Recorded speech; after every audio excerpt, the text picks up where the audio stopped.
लूका रचित सुसमाचार 11वां अध्याय। फिर वह किसी जगह प्रार्थना कर रहा था, और जब वह प्रार्थना कर चुका तो उसके चेलों में से एक ने उससे कहा, हे प्रभु, जैसे यूहन्ना ने अपने चेलों को प्रार्थना करना सिखलाया, वैसे ही हमें भी तू सिखा दे। उसने उनसे कहा, जब तुम प्रार्थना करो तो कहो, हे पिता, तेरा नाम पवित्र माना जाए, तेरा राज्य आए, हमारी दिन भर की रोटी हर दिन हमें दिया कर, और हमारे पापों को क्षमा कर, क्योंकि हम भी अपने हर एक अपराधी को क्षमा करते हैं, और हमें परीक्षा में न ला। और उसने उनसे कहा, तुम में से कौन है कि उसका एक मित्र हो और वह आधी रात को उसके पास जाकर उससे कहे कि हे मित्र, मुझे 3 रोटियां दे, क्योंकि एक यात्री मित्र मेरे पास आया है और उसके आगे रखने के लिए मेरे पास कुछ नहीं है। और वह भीतर से उत्तर दे कि मुझे दुख न दे, अब तो द्वार बंद है और मेरे बालक मेरे पास बिछौने पर हैं, इसलिए मैं उठकर तुझे दे नहीं सकता। मैं तुमसे कहता हूं, यदि उसका मित्र होने पर भी उसे उठकर न दे, तो भी उसके लज्जा छोड़कर मांगने के कारण उसे जितनी आवश्यकता हो उतनी उठकर देगा। और मैं तुमसे कहता हूं कि मांगो तो तुम्हें दिया जाएगा, ढूंढो तो तुम पाओगे, खटखटाओ तो तुम्हारे लिए खोला जाएगा। क्योंकि जो कोई मांगता है उसे मिलता है, और जो ढूंढता है वह पाता है, और जो खटखटाता है उसके लिए खोला जाएगा। तुम में से ऐसा कौन पिता होगा कि जब उसका पुत्र रोटी मांगे तो उसे पत्थर दे, या मछली मांगे तो मछली के बदले उसे सांप दे, या अंडा मांगे तो उसे बिच्छू दे? सो जब तुम बुरे होकर अपने लड़के बालों को अच्छी वस्तुएं देना जानते हो, तो स्वर्गीय पिता अपने मांगने वालों को पवित्र आत्मा क्यों न देगा। फिर उसने एक गूंगी दुष्टात्मा को निकाला। जब दुष्टात्मा निकल गई तो गूंगा बोलने लगा, और लोगों ने अचंभा किया। परंतु उनमें से कितनों ने कहा, यह तो शैतान नाम दुष्टात्माओं के प्रधान की सहायता से दुष्टात्माओं को निकालता है। औरों ने उसकी परीक्षा करने के लिए उससे आकाश का एक चिन्ह मांगा। परंतु उसने उनके मन की बातें जानकर उनसे कहा, जिस जिस राज्य में फूट होती है वह राज्य उजड़ जाता है, और जिस घर में फूट होती है वह नाश हो जाता है। और यदि शैतान अपना ही विरोधी हो जाए तो उसका राज्य क्यों कर बना रहेगा? क्योंकि तुम मेरे विषय में तो कहते हो कि यह शैतान की सहायता से दुष्टात्मा निकालता है। भला यदि मैं शैतान की सहायता से दुष्टात्माओं को निकालता हूं, तो तुम्हारी संतान किसकी सहायता से निकालते हैं? इसलिए वे ही तुम्हारा न्याय चुकाएंगे। परंतु यदि मैं परमेश्वर की सामर्थ्य से दुष्टात्माओं को निकालता हूं, तो परमेश्वर का राज्य तुम्हारे पास आ पहुंचा। जब बलवंत मनुष्य हथियार बांधे हुए अपने घर की रखवाली करता है, तो उसकी संपत्ति बची रहती है। पर जब उससे बढ़कर कोई और बलवंत चढ़ाई करके उसे जीत लेता है, तो उसके वे हथियार जिन पर उसका भरोसा था छीन लेता है, और उसकी संपत्ति लूटकर बांट लेता है। जो मेरे साथ नहीं वह मेरे विरोध में है, और जो मेरे साथ नहीं बटोरता वह बिथराता है। जब अशुद्ध आत्मा मनुष्य में से निकल जाती है, तो सूखी जगहों में विश्राम ढूंढती फिरती है, और जब नहीं पाती तो कहती है कि मैं अपने उसी घर में जहां से निकली थी लौट जाऊंगी, और आकर उसे झाड़ा बुहारा और सजा सजाया पाती है। तब वह जाकर अपने से और बुरी 7 आत्माओं को अपने साथ ले आती है, और वे उसमें बैठकर बास करती हैं, और उस मनुष्य की पिछली दशा पहले से भी बुरी हो जाती है। जब वह ये बातें कह ही रहा था, तो भीड़ में से किसी स्त्री ने ऊंचे शब्द से कहा, धन्य वह गर्भ जिसमें तू रहा, और वे स्तन जो तूने चूसे। उसने कहा, हाँ, परंतु धन्य वे हैं जो परमेश्वर का वचन सुनते और मानते हैं।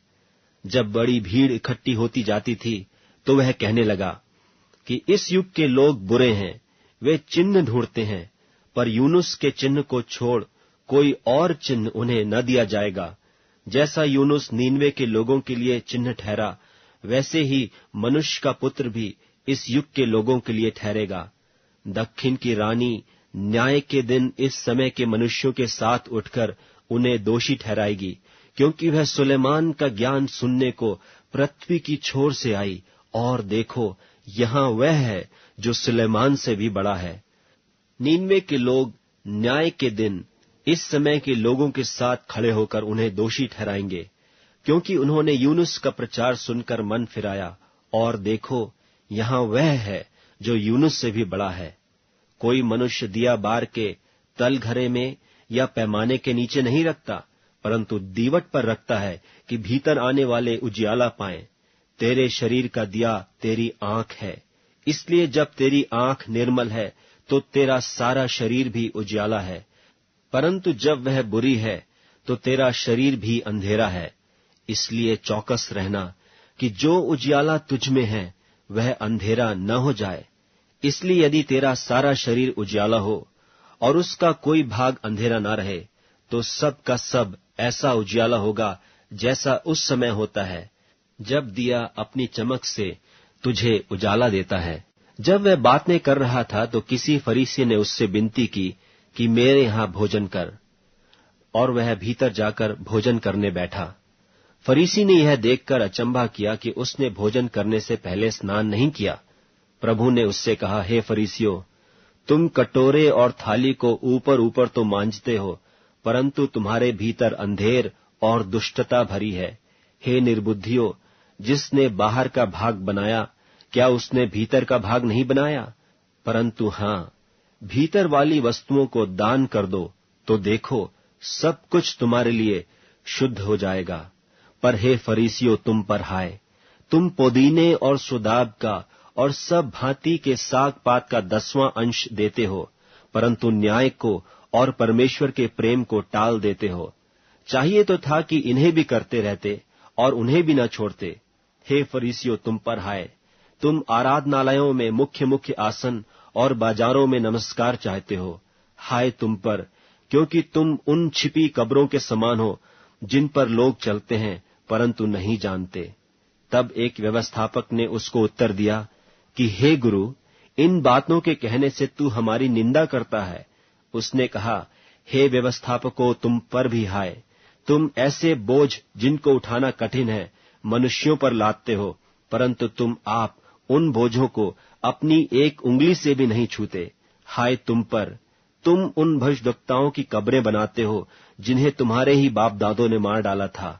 सो तुम गवाह हो और अपने बाप दादों के कामों में सम्मत हो, क्योंकि उन्होंने तो उन्हें मार डाला और तुम उनकी कब्रें बनाते हो। इसलिए परमेश्वर की बुद्धि ने भी कहा है कि मैं उनके पास भविष्यद्वक्ताओं और प्रेरितों को भेजूंगी, और वे उनमें से कितनों को मार डालेंगे और कितनों को सताएंगे, ताकि जितने भविष्यद्वक्ताओं का लोहू जगत की उत्पत्ति से बहाया गया है, सबका लेखा इस युग के लोगों से लिया जाए। हाबिल की हत्या से लेकर जकरयाह की हत्या तक जो वेदी और मंदिर के बीच में घात किया गया, मैं तुमसे सच कहता हूं, उसका लेखा इसी समय के लोगों से लिया जाएगा। हाय तुम व्यवस्थापकों पर कि तुमने ज्ञान की कुंजी ले तो ली, परंतु तुमने आप ही प्रवेश नहीं किया, और प्रवेश करने वालों को भी रोक दिया। जब वह वहां से निकला तो शास्त्री और फरीसी बहुत पीछे पड़ गए और छेड़ने लगे कि वह बहुत सी बातों की चर्चा करे, और उसकी घात में लगे रहे कि उसके मुंह की कोई बात पकड़ें। लूका रचित सुसमाचार 12वां अध्याय। इतने में जब हजारों की भीड़ लग गई, यहाँ तक कि एक दूसरे पर गिरे पड़ते थे, तो वह सबसे पहले अपने चेलों से कहने लगा कि फरीसियों के कपट रूपी खमीर से चौकस रहना। कुछ ढपा नहीं जो खोला न जाएगा, और न कुछ छिपा है जो जाना न जाएगा। इसलिए जो कुछ तुमने अंधेरे में कहा है वह उजाले में सुना जाएगा, और जो तुमने कोठरियों में कानो कान कहा है वह कोठों पर प्रचार किया जाएगा। परंतु मैं तुमसे जो मेरे मित्र हो कहता हूं कि जो शरीर को घात करते हैं परंतु उसके पीछे और कुछ नहीं कर सकते, उनसे मत डरो। मैं तुम्हें चिताता हूं कि तुम्हें किससे डरना चाहिए। घात करने के बाद जिसको नरक में डालने का अधिकार है उसी से डरो, वरन मैं तुमसे कहता हूं उसी से डरो। क्या 2 पैसे की 5 गौरैयां नहीं बिकती? तो भी परमेश्वर उनमें से एक को भी नहीं भूलता। वरन तुम्हारे सिर के सब बाल भी गिने हुए हैं। सो डरो नहीं, तुम बहुत गौरैयों से बढ़कर हो। मैं तुमसे कहता हूं, जो कोई मनुष्यों के सामने मुझे मान लेगा, उससे मनुष्य का पुत्र भी परमेश्वर के स्वर्गदूतों के सामने मान लेगा। परंतु जो मनुष्यों के सामने मुझे इनकार करे, उसका परमेश्वर के स्वर्गदूतों के सामने इनकार किया जाएगा। जो कोई मनुष्य के पुत्र के विरोध में कोई बात कहे, उसका वह अपराध क्षमा किया जाएगा, परंतु जो पवित्र आत्मा की निंदा करे, उसका अपराध क्षमा न किया जाएगा। जब लोग तुम्हें सभाओं और हाकिमों और अधिकारियों के सामने ले जाएं, तो चिंता न करना कि हम किस रीति से या क्या उत्तर दें या क्या कहें, क्योंकि पवित्र आत्मा उसी घड़ी तुम्हें सिखा देगा कि क्या कहना चाहिए। फिर भीड़ में से एक ने उससे कहा, हे गुरु, मेरे भाई से कह कि पिता की संपत्ति मुझे बांट दे। उसने उससे कहा, हे मनुष्य, किसने मुझे तुम्हारा न्यायी या बांटने वाला नियुक्त किया है? और उसने उनसे कहा, चौकस रहो और हर प्रकार के लोभ से अपने आप को बचाए रखो, क्योंकि किसी का जीवन उसकी संपत्ति की बहुतायत से नहीं होता। उसने उनसे एक दृष्टांत कहा कि किसी धनवान की भूमि में बड़ी उपज हुई। तब वह अपने मन में विचार करने लगा कि मैं क्या करूं, क्योंकि मेरे यहां जगह नहीं जहां अपनी उपज इत्यादि रखूं। और उसने कहा, मैं यह करूंगा, मैं अपनी बखारियां तोड़कर उनसे बड़ी बनाऊंगा और वहां अपना सब अन्न और संपत्ति रखूंगा, और अपने प्राण से कहूंगा कि प्राण, तेरे पास बहुत वर्षों के लिए बहुत संपत्ति रखी है, चैन कर खा पी सुख से रह। परंतु परमेश्वर ने उससे कहा, हे मूर्ख, इसी रात को तेरा प्राण तुझसे ले लिया जाएगा। तब जो कुछ तूने इकट्ठा किया है वह किसका होगा? ऐसा ही वह मनुष्य भी है जो अपने लिए धन बटोरता है, परंतु परमेश्वर की दृष्टि में धनी नहीं। फिर उसने अपने चेलों से कहा, इसलिए मैं तुमसे कहता हूं, अपने प्राण की चिंता न करो कि हम क्या खाएंगे, न अपने शरीर की कि क्या पहनेंगे, क्योंकि भोजन से प्राण और वस्त्र से शरीर बढ़कर है।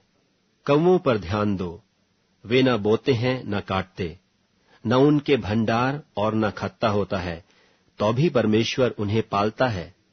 तुम्हारा मूल्य पक्षियों से कहीं अधिक है। तुम में से ऐसा कौन है जो चिंता करने से अपनी अवस्था में एक घड़ी भी बढ़ा सकता है? इसलिए यदि तुम सबसे छोटा काम भी नहीं कर सकते, तो और बातों के लिए क्यों चिंता करते हो? सोसनों के पेड़ों पर ध्यान करो कि वे कैसे बढ़ते हैं। वे न परिश्रम करते न काटते हैं, तो भी मैं तुमसे कहता हूं कि सुलेमान भी अपने सारे विभव में उनमें से किसी एक के समान वस्त्र पहने हुए न था। इसलिए यदि परमेश्वर मैदान की घास को जो आज है और कल भाड़ में झोंकी जाएगी, ऐसा पहनाता है, तो हे अल्प विश्वासियों, वह तुम्हें क्यों न पहनाएगा? और तुम इस बात की खोज में न रहो कि क्या खाएंगे और क्या पिएंगे, और न संदेह करो, क्योंकि संसार की जातियां इन सब वस्तुओं की खोज में रहती हैं, और तुम्हारा पिता जानता है कि तुम्हें इन वस्तुओं की आवश्यकता है। परंतु उसके राज्य की खोज में रहो, तो ये वस्तुएं भी तुम्हें मिल जाएंगी। हे छोटे झुंड, मत डर, क्योंकि तुम्हारे पिता को यह भाया है कि तुम्हें राज्य दे। अपनी संपत्ति बेचकर दान कर दो, और अपने लिए ऐसे बटुए बनाओ जो पुराने नहीं होते, अर्थात स्वर्ग पर ऐसा धन इकट्ठा करो जो घटता नहीं, और जिसके निकट चोर नहीं जाता और कीड़ा नहीं बिगाड़ता। क्योंकि जहां तुम्हारा धन है, वहां तुम्हारा मन भी लगा रहेगा। तुम्हारी कमरें बंधी रहें और तुम्हारे दिए जलते रहें, और तुम उन मनुष्यों के समान बनो जो अपने स्वामी की बाट देख रहे हो कि वह ब्याह से कब लौटेगा, कि जब वह आकर द्वार खटखटाए तो तुरंत उसके लिए खोल दें। धन्य है वे दास जिन्हें स्वामी आकर जागते पाए। मैं तुमसे सच कहता हूं कि वह कमर बांधकर उन्हें भोजन करने को बैठाएगा और पास आकर उनकी सेवा करेगा। यदि वह रात के दूसरे पहर या तीसरे पहर में आकर उन्हें जागते पाए, तो वे दास धन्य हैं। परंतु तुम यह जान लो कि यदि घर का स्वामी जानता कि चोर किस घड़ी आएगा, तो जागता रहता और अपने घर में सेंध लगने न देता। तुम भी तैयार रहो, क्योंकि जिस घड़ी तुम सोचते भी नहीं, उसी घड़ी मनुष्य का पुत्र आ जावेगा। तब पतरस ने कहा, हे प्रभु, क्या यह दृष्टांत तू हम ही से या सबसे कहता है? प्रभु ने कहा, वह विश्वास योग्य और बुद्धिमान भंडारी कौन है, जिसका स्वामी उसे नौकर चाकरों पर सरदार ठहराए कि उन्हें समय पर सीधा दे। धन्य है वह दास जिसे उसका स्वामी आकर ऐसा ही करते पाए। मैं तुमसे सच कहता हूं, वह उसे अपनी सब संपत्ति पर सरदार ठहराएगा। परंतु यदि वह दास सोचने लगे कि मेरा स्वामी आने में देर कर रहा है, और दासों और दासियों को मारने पीटने और खाने पीने और पियक्कड़ होने लगे, तो उस दास का स्वामी ऐसे दिन कि वह उसकी बाट जोहता न रहे, और ऐसी घड़ी जिसे वह जानता न हो आएगा, और उसे भारी ताड़ना देकर उसका भाग अविश्वासियों के साथ ठहराएगा। और वह दास जो अपने स्वामी की इच्छा जानता था और तैयार न रहा और न उसकी इच्छा के अनुसार चला, बहुत मार खाएगा। परंतु जो नहीं जानकर मार खाने की योग्य काम करे, वह थोड़ी मार खाएगा। इसलिए जिसे बहुत दिया गया है उससे बहुत मांगा जाएगा, और जिसे बहुत सौंपा गया है उससे बहुत मांगेंगे। मैं पृथ्वी पर आग लगाने आया हूं, और क्या चाहता हूं केवल यह कि अभी सुलग जाती। मुझे तो एक बपतिस्मा लेना है, और जब तक वह न हो ले तब तक मैं कैसी सकेती में रहूंगा। क्या तुम समझते हो कि मैं पृथ्वी पर मिलाप कराने आया हूं? मैं तुमसे कहता हूं, नहीं, वरन अलग कराने आया हूं। क्योंकि अब से एक घर में 5 जन आपस में विरोध रखेंगे, 3 2 से और 2 3 से। पिता पुत्र से और पुत्र पिता से विरोध रखेगा, माँ बेटी से और बेटी माँ से, सास बहू से और बहू सास से विरोध रखेगी। और उसने भीड़ से भी कहा, जब बादल को पश्चिम से उठते देखते हो तो तुरंत कहते हो कि वर्षा होगी, और ऐसा ही होता है। और जब दक्षिणा चलती देखते हो तो कहते हो कि लूह चलेगी, और ऐसा ही होता है।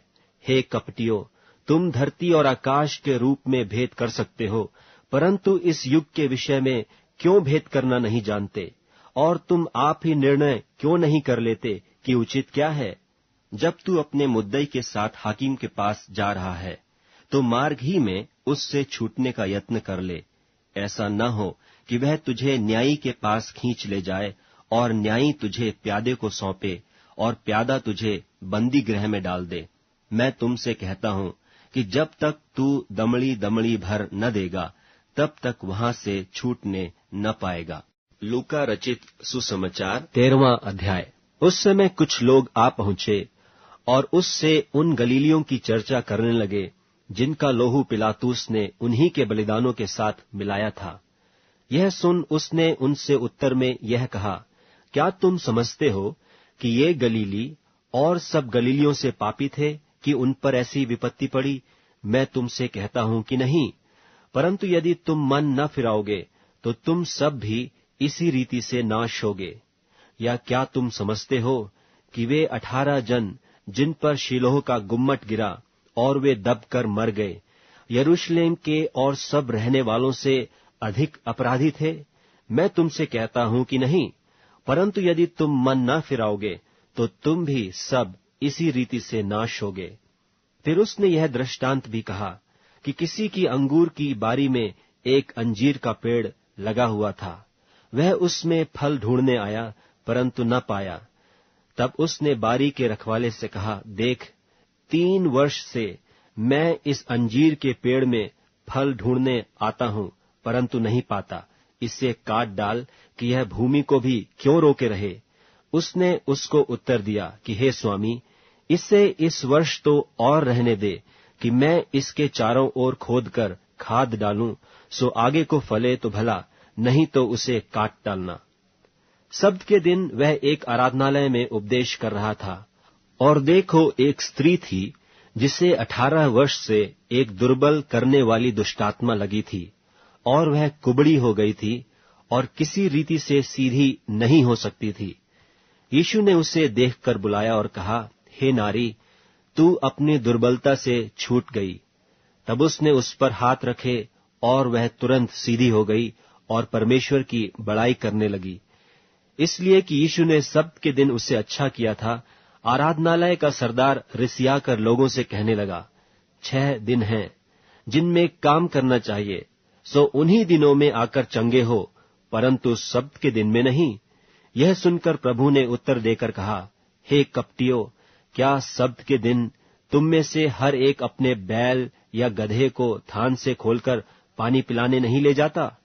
और क्या उचित न था कि यह स्त्री जो इब्राहिम की बेटी है, जिसे शैतान ने 18 वर्ष से बांध रखा था, सब्त के दिन इस बंधन से छुड़ाई जाती? जब उसने ये बातें कहीं तो उसके सब विरोधी लज्जित हो गए, और सारी भीड़ उन महिमा के कामों से जो वह करता था आनंदित हुई। फिर उसने कहा, परमेश्वर का राज्य किसके समान है, और मैं उसकी उपमा किससे दूं? वह राई के एक दाने के समान है, जिसे किसी मनुष्य ने लेकर अपनी बारी में बोया, और वह बढ़कर पेड़ हो गया, और आकाश के पक्षियों ने उसकी डालियों पर बसेरा किया।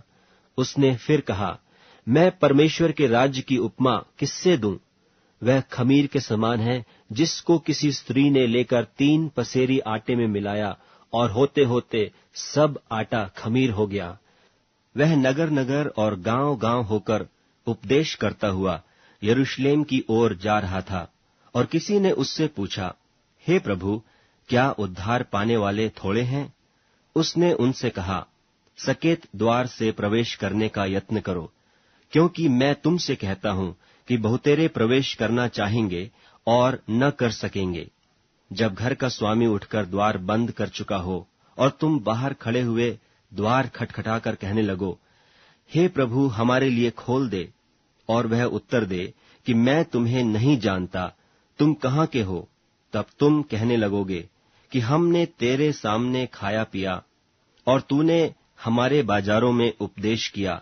परंतु वह कहेगा, मैं तुमसे कहता हूं, मैं नहीं जानता, तुम कहाँ से हो? हे कुकर्म करने वालों, तुम सब मुझसे दूर हो।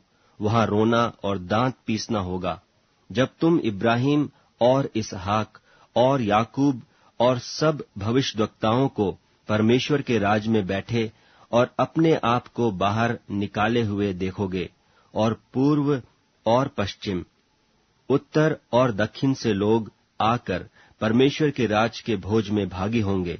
और देखो, कितने पिछले हैं वे प्रथम होंगे, और कितने जो प्रथम हैं वे पिछले होंगे।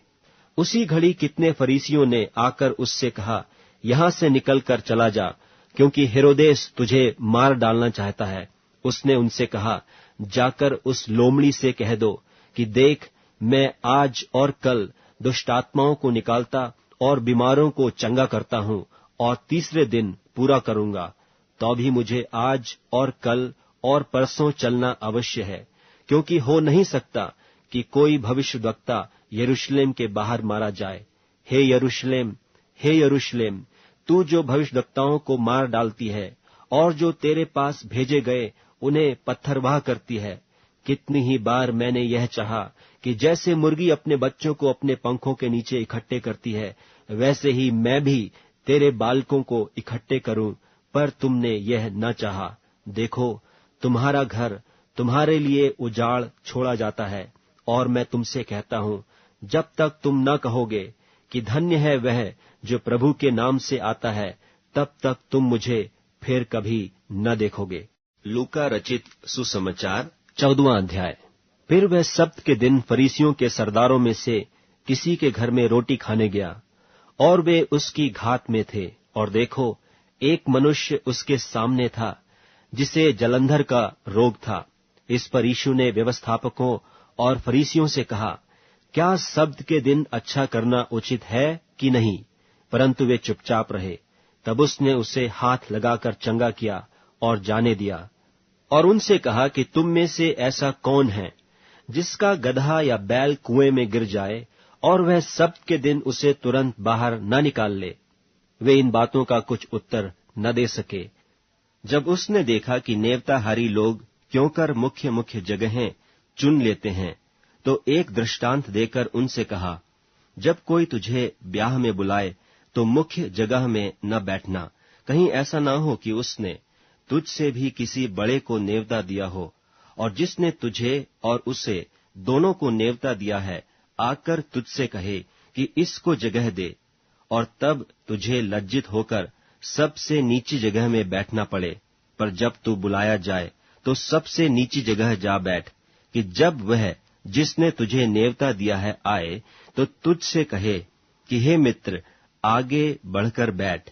तब तेरे साथ बैठने वालों के सामने तेरी बड़ाई होगी, क्योंकि जो कोई अपने आप को बड़ा बनाएगा वह छोटा किया जाएगा, और जो कोई अपने आप को छोटा बनाएगा वह बड़ा किया जाएगा। तब उसने अपने नेवता देने वाले से भी कहा, जब तू दिन का या रात का भोज करे तो अपने मित्रों या भाइयों या कुटुंबियों या धनवान पड़ोसियों को न बुला, कहीं ऐसा न हो कि वे भी तुझे नेवता दें और तेरा बदला हो जाए। परंतु जब तू भोज करे तो कंगालों, टुंडों, लंगड़ों और अंधों को बुला, तब तू धन्य होगा, क्योंकि उनके पास तुझे बदला देने को कुछ नहीं, परंतु तुझे धर्मियों के जी उठने पर इसका प्रतिफल मिलेगा। उसके साथ भोजन करने वालों में से एक ने ये बातें सुनकर उससे कहा, धन्य है वह जो परमेश्वर के राज में रोटी खाएगा। उसने उससे कहा, किसी मनुष्य ने बड़ी जेवनार की और बहुतों को बुलाया। जब भोजन तैयार हो गया तो उसने अपने दास के हाथ नेवताहारियों को कहला भेजा कि आओ, अब भोजन तैयार है। पर वे सब के सब क्षमा मांगने लगे। पहले ने उससे कहा, मैंने खेत मोल लिया है और अवश्य है कि उसे देखूं। मैं तुझसे विनती करता हूं, मुझे क्षमा करा दे। दूसरे ने कहा, मैंने 5 जोड़े बैल मोल लिए हैं और उन्हें परखने जाता हूं। मैं तुझसे विनती करता हूं, मुझे क्षमा करा दे। एक और ने कहा, मैंने ब्याह किया है, इसलिए मैं नहीं आ सकता। उस दास ने आकर अपने स्वामी को ये बातें कह सुनाई। तब घर के स्वामी ने क्रोध में आकर अपने दास से कहा, नगर के बाजारों और गलियों में तुरंत जाकर कंगालों, टुंडों, लंगड़ों और अंधों को यहां ले आओ। दास ने फिर कहा, हे स्वामी, जैसे तूने कहा था वैसे ही किया गया है, और फिर भी जगह है।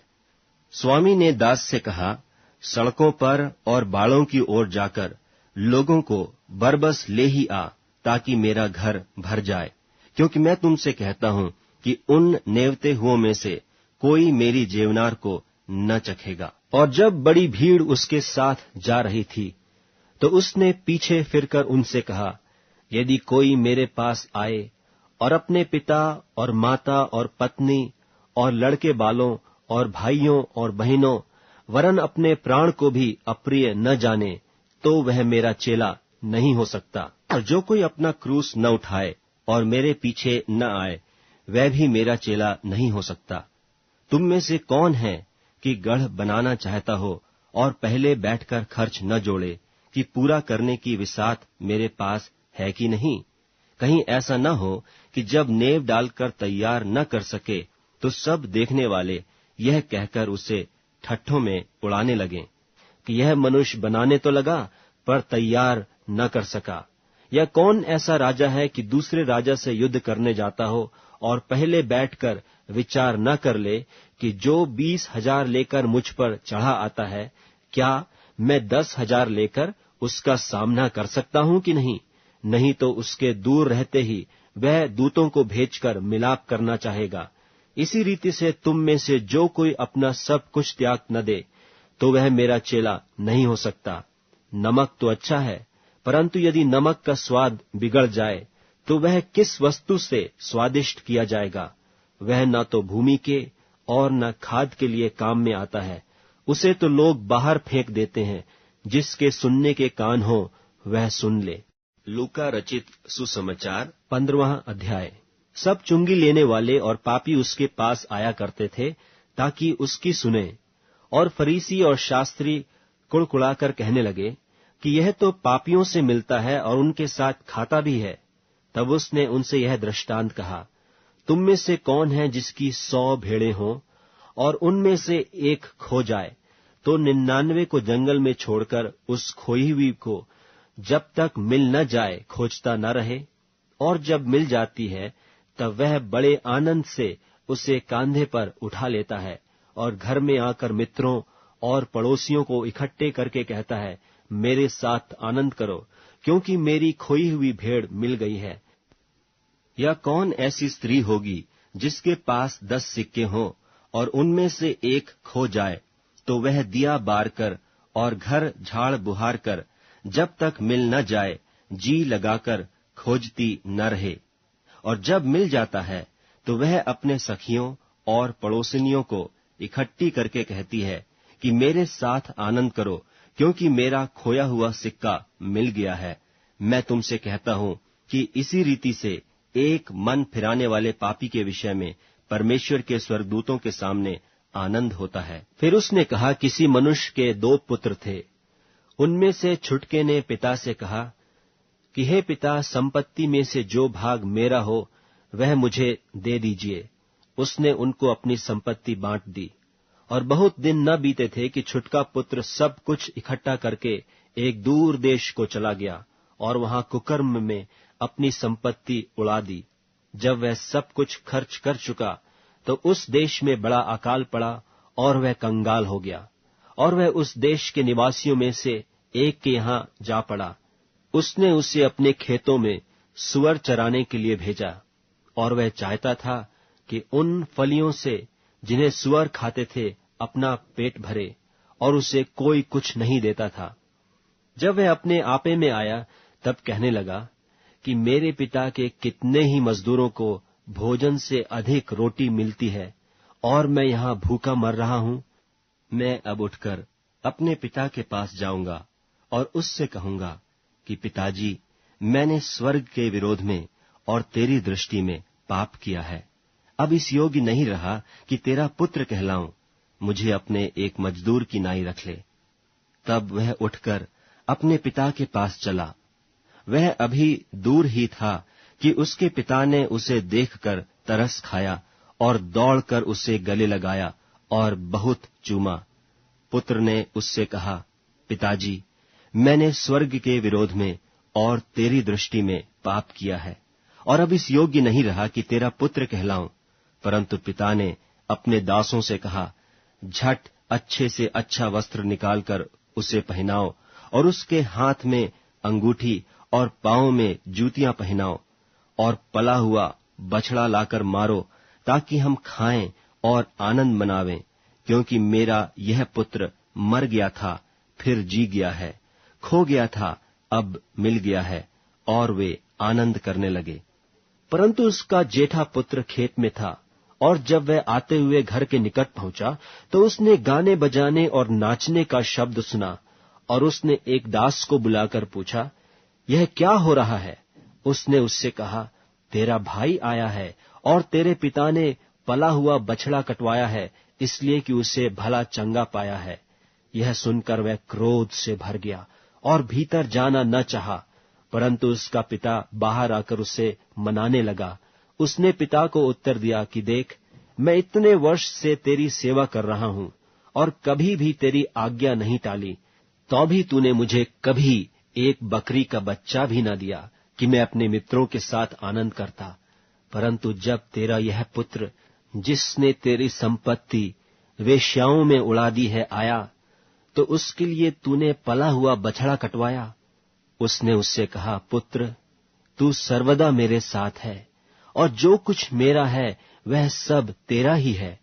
परंतु अब आनंद करना और मगन होना चाहिए, क्योंकि यह तेरा भाई मर गया था, फिर जी गया है, खो गया था, अब मिल गया है।